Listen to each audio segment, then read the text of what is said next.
Tanggapin niyo ang salita na di sa tao nagmula, kundi sa Diyos na dakila.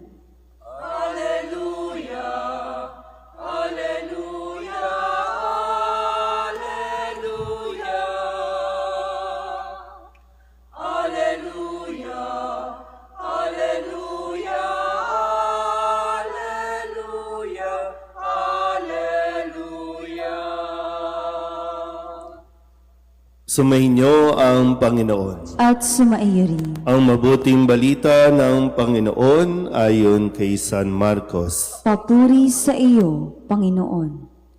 Sa lungsod ng Capernaum sa araw ng pamamahinga, si Jesus ay pumasok sa sinagoga at nagturo.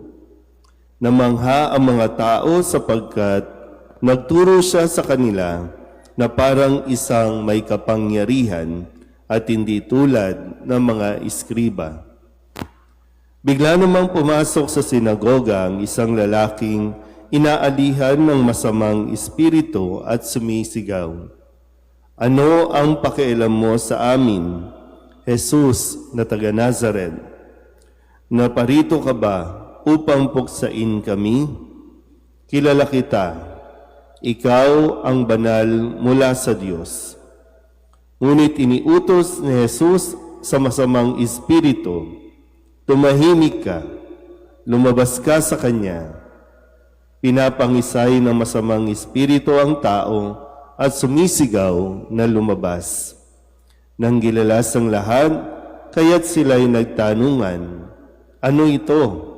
Bagong aral? Nauutusan niya pati ang masamang espiritu." At sinunod naman siya. At mabilis sa kumalat sa buong Galilea ang balita tungkol kay Jesus. Ang mabuting balita ng Panginoon. Pinupuri ka namin, Panginoong Hesukristo. Isang magandang umaga po sa inyong lahat. Pasensya na kayo kung ang ating pong ilaw ay medyo hindi kompleto at maging ang electric fan dahil nagka-problema po tayo sa poste ng Meralco. No? Kagabi pa po iyan, kaya kung saan tayo kumukuha ngayon ng power para magawa itong ating pagdiriwang na misa. So hopefully mamaya ay maayos na po ng Meralco ang problema po ng ating kuryente. Ganun pa man, nawa ay hindi nito mahadlangan na matuon ang atin pong isipan sa mensahe na maaari natin at dapat natin mapagnilayan. Kayo po ba ay sinusunod ng inyong mga anak? Pag nag-uutos kayo, kaya sinusunod ba kayo ng mga miyembro ninyo kapag kayo yung in charge, kayo yung coordinator? Paano ba? Sinusunod ba kayo ng mga kabataan kapag sinasaway ninyo? No? Lalo na kasi sinasabi ninyo, di ba? O sinasabi natin madalas, ibang-iba na ang mga kabataan ngayon. Kahit yung mga anak, dati, sa panahon natin, sit-sit lang, sunod na tayo. Di ba? Yung matawag, sunod na agad. Ngayon, kahit anong, di ba, hirap na hirap tayo na pasunurin sila. So, bakit kaya? Saan kaya po pwedeng tingnan? Bakit nahihirapan silang sumunod sa atin o magpasunod tayo sa kanila? Kasi ang sabi dito sa ating ebanghelyo, si Kristo ay nagtuturo sa sinagoga. So maraming teacher doon, maraming guro sa panahong iyon. Pero ang sabi, kakaiba pag si Kristo ang nagsalita. Minsan kahit, halimbawa ngayon, may mga nagaganap na misa ngayon. May mga iba't ibang pare, pero parehong ebanghelyo ang aming binasa, ang aming ipinapahayag. Iisang ebanghelyo. Pero bakit minsan may mga simbahan na pinupuntahan pa, dinadayo pa, para lamang makinig pwedeng sa isang pastor, sa isang pari, sa isang mandre, o kung sino man, kahit katikista. Kasi ang kailangan natin makita, no? Ang sabi, ulitin ko po, no? Si Kristo, namangha ang mga tao sapagkat nagturo siya sa kanila na parang isang may kapangyarihan. Hindi siya opisyal kasing nag-aral, katulad ng mga iskriba, mga pariseyo, na mayroong nag-train, mayroong parang eskwelahan na humubog sa kanya.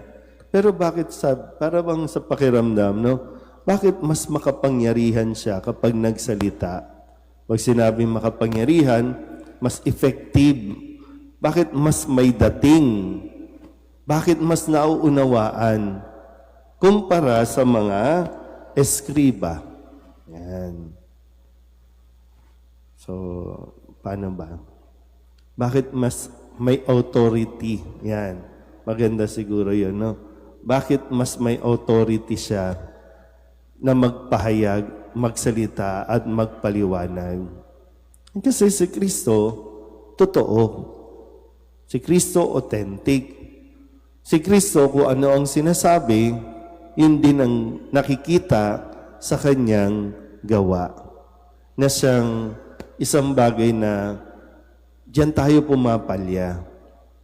Magaling lang tayong magsalita, pero hindi tayo magaling magsagawa ng ating mga sinasabi o itinuturo. Kaya nga sabi ko kanina, bakit nahihirapan silang sumunod sa atin kapag tayo po ay nagsasalita?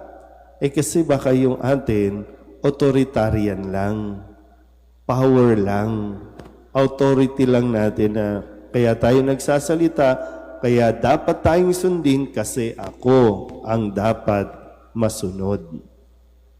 So talagang kailangan magtugma ang ating sinasabi at ang ating kinikilos nang sa ganon, magkaroon tayo ng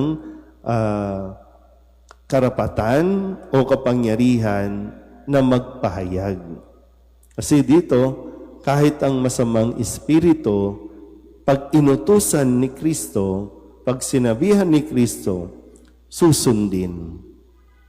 Dahil mismo si Kristo, masunurin sa kanyang Ama. Sumusunod sa kung anumang iniuutos, kaya nagkakaroon siya ng isa pang salita, no? Credibility. So, sa tingin niyo ba, meron tayong kredibilidad para mag-utos? Sa tingin niyo ba, meron tayong kredibilidad para magsabi kung ano ang tama, kung ano ang mabuti? Kaya ngayon, mahirap din, no? Dahil nga, talagang kapag nagsalita ka, hahanapan ka din talaga. Ngayon, nahihirapan tayong alamin ang katotohanan dahil lahat namumuhay sa kasinungalingan. Hindi natin mapalabas-labas ngayon kung sino talaga ang mga kurap, ang mga nagnanakaw, kasi halos lahat na nagnanakaw. So, paano natin maitatama ito? So, kailangan natin bumalik muli, no? At suriin ang ating mga sarili. Hindi natin pwedeng i-demand na tayo po ay dapat sundin kung tayo mismo ay sumusuway sa Diyos. Amen.